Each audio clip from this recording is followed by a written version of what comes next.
नमस्कार विद्यार्थी मित्रांनो, आज आपण नवोदय परीक्षेची तयारी या संदर्भातले व्हिडिओ आपण सुरू करीत आहोत आणि तुम्ही सर्वजण परीक्षेला बसलात त्याबद्दल तुम्हाला प्रथमतः मी धन्यवाद देतो।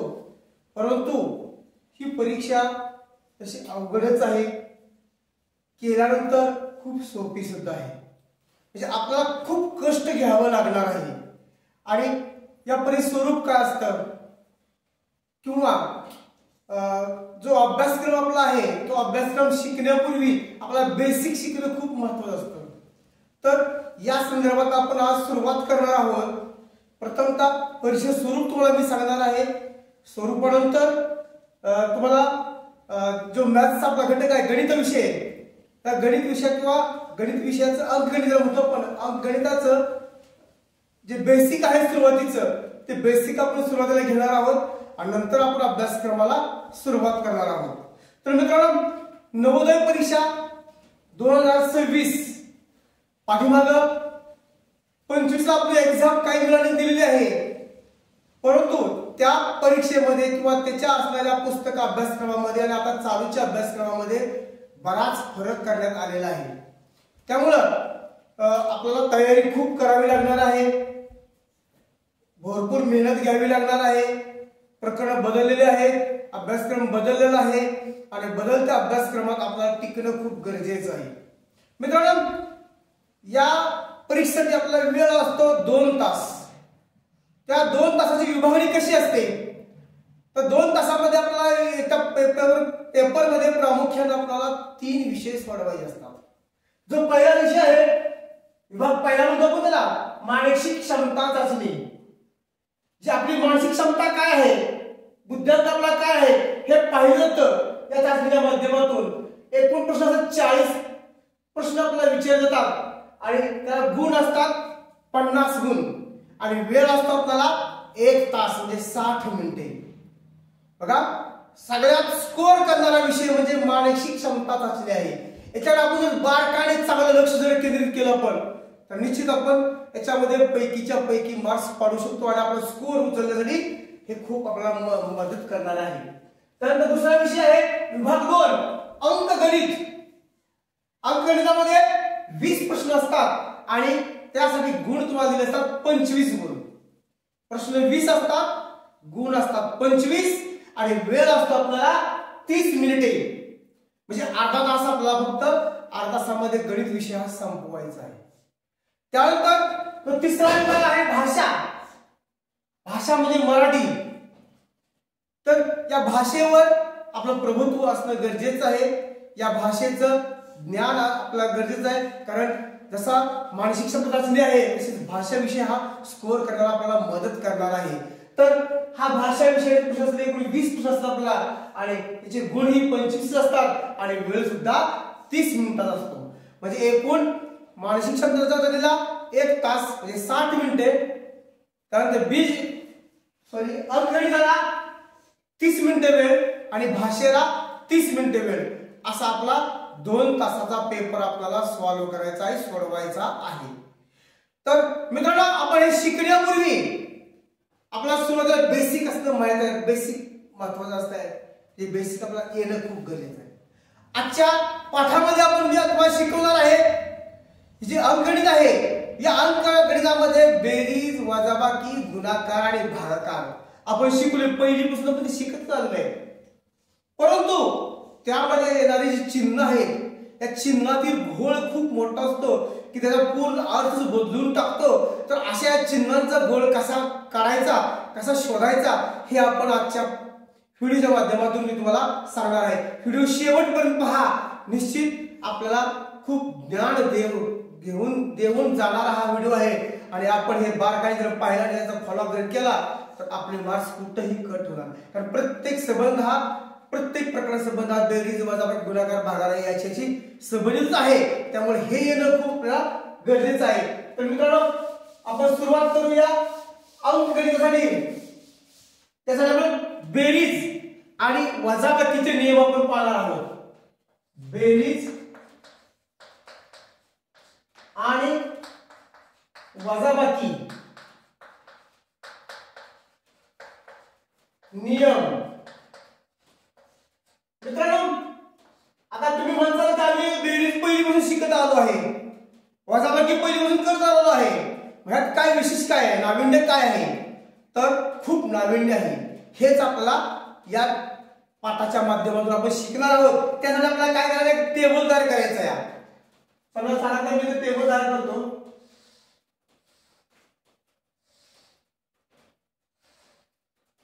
अशा पद्धतीने टेबल आपण बनवला. इथं बेरीज लिहायचं आणि इथं वजाबाकी लिहायचं, प्लस मायनस, त्याला प्लस म्हणायचं, त्याला मायनस म्हणायचं. आता प्लस मायनस, तर आपण हे पाहणार आहोत प्लस मायनस आपण कसे करणार आहे. जर आपला 2 वेळा प्लस प्लस आलं, अधिक अधिक आलं, किंवा आपल्याला मिळतच गेलं तर आपण खुश होतो. म्हणजे कभी खुशी. ज्यावेळेस आपण जातं त्यावेळेस आपण नाखुश असतो, त्याला आपण कभी गम असं म्हणतो.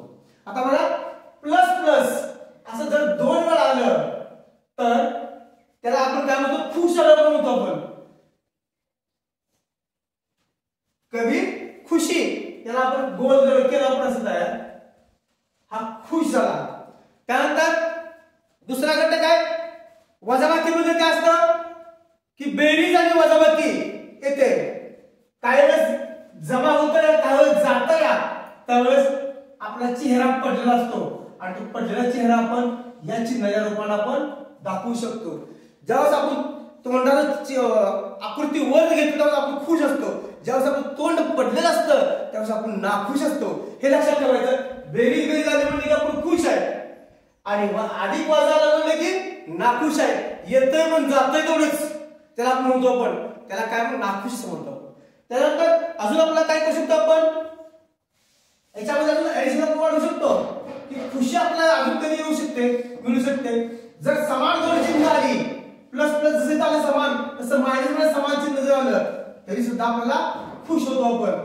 कारण मायनस मायनस वजा वजा अधिक होतं, वजा वजा अधिक होतं, आणि वजा अधिक काय आहे, वजा अधिक नाखुश असणार आहे, वजच होणार आहे. अशा पद्धतीने हा टेबल मी तुम्हाला घेतलेला आहे. लक्षात द्या आपल्याला, या टेबलवर बरंचसं काय आपल्याला शिकायला मिळणार आहे. जर 2 चिन्ह समान आली तर बेरीज बेरीज असं ठेवायचं, प्लस प्लस बेरीज म्हणजे खुश, मायनस मायनस प्लस म्हणजे खुश.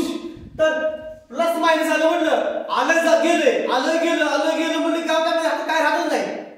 जेवढं आलं तेवढं गेलं म्हणजे आपण नाखुश आहे, म्हणजे गम आहे आपला. कभी खुशी कभी गम होतो, याला खुश आणि याला गम असं म्हणायचं. तर इथं मायनस प्लस जातंय बी तेवढं, येतंय बी तेवढंच, तसं त्याला कभी खुशी कभी गम. आता या टेबलच्या माध्यमातून आपण छोटी छोटी पहिल्यांदा प्रथमतः आपण उदाहरण सोडवायला शिकायचं आहे. आता हा उदाहरण कसं नेहमी आपण शिकतो बघा, 13 अधिक 17. आपला नेहमी आडव्या पद्धतीनं वर्गात आपण शिकलो असतं, उभ्या पद्धतीने आपल्याला करायचं. सुरुवातीला कळत नाही तोपर्यंत आपण काय करायचं, उभ्या पद्धतीने आपण बेरीज करायला शिकूया. 13 प्लस 13 प्लस 17, 7 प्लस 3 10, कॅरी 1 1 2 3, इथं उत्तर 30 आलं. म्हणजे 13 अधिक 17 यांची आपण जर बेरीज केली, 7 3 10, हातच्याला 1 1 2 3, एकूणाला उत्तरला 30 आलं. आता बघा, हे आपलं उत्तर 30 काढलं, हे उभ्या पद्धतीने काढलं, तेच आपल्याला आडव्या पद्धतीने आपल्याला काय शिकायचं. आडव्या पद्धतीने काढलं आपण काय करायचं, त्या 3 चा आणि 7 ची बेरीज करायची. या दोघांची काय करायची, बेरीज करायची. 7 आणि 3 10, 10 शून्य म्हणला आपण, कॅरी 1 दिला आपण साईडला. आता राहिला कोण, हा 1 आणि हा 1 राहिला. या दोघांची बेरीज करायची. 1 आणि 1 2, 2 नंबरचा कॅरी 3, असं 30 उत्तर आलं. आता चिन्ह आपण पाहूया. इथं चिन्ह काय आलं, मध्ये बेरीज आली. 17 ला बेरीज चिन्ह बेरीज आले. तर 13 चिन्ह काय आहे, 13 ला ज्यावेळेस चिन्ह नसतं त्यावेळेस लक्षात ठेवायचं त्या ठिकाणी हे अधिक नसतं. ज्या संख्येला चिन्ह नाही त्या संख्येला चिन्ह काय असतं? अधिक असतं, ऍडिशन असतं किंवा प्लस, त्याला म्हणतो आपण प्लस असू शकतं. तर हे अधिक अधिक हे आपलं पहिला नियम बेरीजचा. अधिक अधिक अधिकच राहणार, याला चिन्ह येणार काय येणार? अधिकच येणार आहे. अधिक अधिक अधिक 30 प्लस 30 हे उत्तर आपलं येणार आहे. नंतर पाहूया आपण -21 प्लस 15. बघा -21 प्लस 15. आता तुम्हाला नियम सांगितला आपण बघितलं तर वजा येतं पर्यंत, नंतर काय आहे? अधिक आले. मग कुठला चिन्ह बघतो पहा, हे चौथा वजा आणि अधिक. म्हणजे आपण गम मध्ये असणार आहे, नाखुश मध्ये असणार आहे.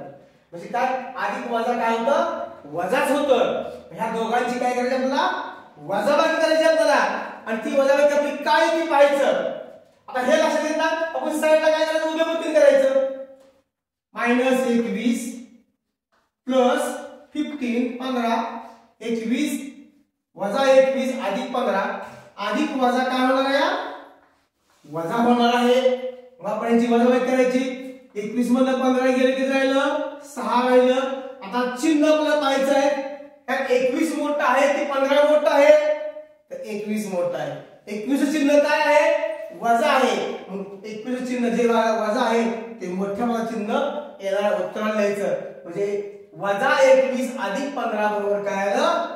6 आलं. परंतु 15 आणि 21 मध्ये चिन्ह कोण मोठं आहे? संख्या कोणती मोठी आहे? 21 संख्या मोठी आहे, तर चिन्ह वजा आहे म्हणून ते आपण चिन्ह वजा मानलं. त्यानंतर पुढचं उदाहरण आपण पाहणार आहोत. 1 2. आता हीच आल्या पद्धतीने आपण पाहिलं, मग अशी पद्धत पाहिलं. 1 मधून 5 जात नाही, इकडे जातचा आपण इकडे घेतला, इथं 11 होईल, इथं राहिले एकच फक्त. मग 11 तून 5 गेले, 6 राहिले. हातच्या इथे 1 राहिले, या 1 मधून 1 गेला, 0 राहिला. म्हणजे 0 6 हे उत्तर आणि मोठ्या संख्येचे चिन्ह काय आलं? 6 आलं. नंतर आपण पाहणार 12 वजा 20. तिसरं उदाहरण आपण पाहणार आहोत. 12 वजा 20. आपण म्हणणार 12 तर 20 जात नाही, मग काय करायचं? 20 मधनं 12 वजा करायचं. कारण 12 चिन्ह अधिक आहे, त्याला नाही म्हणजे काय येतं? अधिक आहे. 20 चिन्ह वजा आहे, अधिक अधिक वजा चिन्ह पुढे बघा, अधिक वजा कुठला? अधिक वजा म्हणजे वजाबाकी.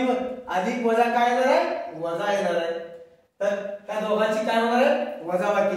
जी मोठी संख्या आहे त्या मोठ्या संख्येतून लहान संख्या वजा करा. म्हणजे आपण उभ्या पद्धतीने मांडणी करूया. वजा 20 अधिक 12 असं. 0 तून 2 जात नाही, तिथला 1 घेतला, ते 1 राहिला, तर 10 झालं. 10 तून 2 गेले किती राहिलं? 8 राहिलं. या 1 मधून 1 गेला, 0. येणारं उत्तर किती झालं आपलं? 0 8 म्हणजे 8 आलं. आता संख्या कोणती मोठी आहे? 12 मोठी. 12 चिन्ह धन आहे, तर 20 ला ऋण आहे. मग कोणती संख्या मोठी आहे? 20 संख्या मोठी आहे. ज्या मोठ्या संख्येचं चिन्ह असतं ते येणाऱ्या उत्तराला चिन्ह आपण द्यायचं असतं. म्हणजे काय येणार उत्तर आहे? वजा 8 हे उत्तर आपल्याला मिळणार आहे. त्याचबरोबर वजा 16 वजा 9. पुढचं एक्झाम्पल आपण पाहूया. वजा 16 वजा 9 बरोबर. बघा का चिन्ह किती आले बघा ना. इथं वजा आले, इथं वजा आले. मग 2 वेळा चिन्ह वजा कुठे येतं आपल्या माझ्या चित्रामध्ये? इथं येतं. वजा वजा काय येतं? अधिक येतं किंवा बेरीज येते. दोन्ही चिन्ह समान आले म्हणलं की त्याची बेरीज होते. या दोघांची आपल्याला बेरीज करायची आहे, वजाबाकी करायची नाही. आणि मोठ्या पदाचं चिन्ह जे आहे ते येणाऱ्या उत्तराला द्यायचं आहे. म्हणजे वजा 16 वजा 8 9 9 6 15 4 1 इकडे 2 25 झालं. चिन्ह मोठ्या पदाचं वजा 25 म्हणजे इथं आपलं उत्तर किती आलं? वजा 25 आलं. त्यानंतर पुढचं उदाहरण आपण पाहणार आहोत. 5वं उदाहरण. 5वं उदाहरण आपल्याला वजा 5 अधिक 5. वजा 5 अधिक 5. सोपं आहे, खूप सोपं आहे. इथं वजा आला, इथं अधिक आले. मग वजा अधिक चिन्ह कुठे बघायचं? वजा इथं आहे, इथं अधिक आहे. अधिक वजा वजा. चिन्ह विषम आलं म्हणलं की वजाबाकी, चिन्ह समान आलं म्हणलं की बेरीज. म्हणजे या दोघांची वजाबाकी होणार आहे. 5 मधलं 5 गेलं, 0 राहिलं. आता इथं कोणतं चिन्ह देणार आपण शून्याला? तर 0 अशी संख्या आहे की ज्याला कोणतंही चिन्ह येत नाही, ना बेरीज ना वजाबाकी, म्हणजे तो 0 नसतो. नेक्स्ट पुढचं उदाहरण आपण पाहणार आहोत. -40 - 9 अधिक 1. 6 उदाहरण. -40 -9 आणि -1 सॉरी अधिक 1. आता आपण पाहणार आहोत की इथं काय करायचं. तर दोन संख्येचा आपण काय प्रथम काय करायचा? गट तयार करायचा. पहिल्या दोन संख्या घ्या, 40 आणि 9. दोन्ही चिन्ह वजा वजा आहेत. दोन चिन्ह वजा वजा आले म्हटलं की अधिक येतं, बेरीज येतं. मग ह्या दोघांची बेरीज करायची. 40 आणि 9 49. 40 आणि 9 किती झालं? 49 अधिक राहिले शिल्लक कोण? 1. परंतु मोठी संख्या कुठली आहे? 40 आहे मोठी का 9 मोठी आहे? 40 मोठे आहे. 40 चिन्ह काय आहे? वजा आहे. ते मोठ्या पदात चिन्ह द्यायचं. आता खाली उत्तरामध्ये आपल्याला पाहायला मिळालं 49 अधिक वजा 49 अधिक 1 आलं. वजा 49 अधिक 1 आलं. दोन्ही चिन्ह बघा बारकाईनं, इथं वजा आहे, इथं अधिक आहे. मग वजा अधिक चिन्ह कुठे येतं बघा? वजा अधिक चौथ्या नंबरचं येतं या, म्हणजे काय येणार आहे? वजाबाकी. विषम चिन्ह आलं, वजाबाकी करून टाकायची. 49 मध्ये 1 गेलं, राहिलं किती? 48 राहिलं. आणि मोठ्या पदात चिन्ह काय आहे? वजा आहे.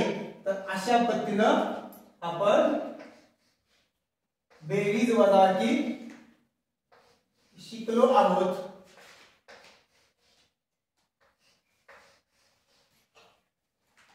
सर्वांच्या लक्षात आलं का?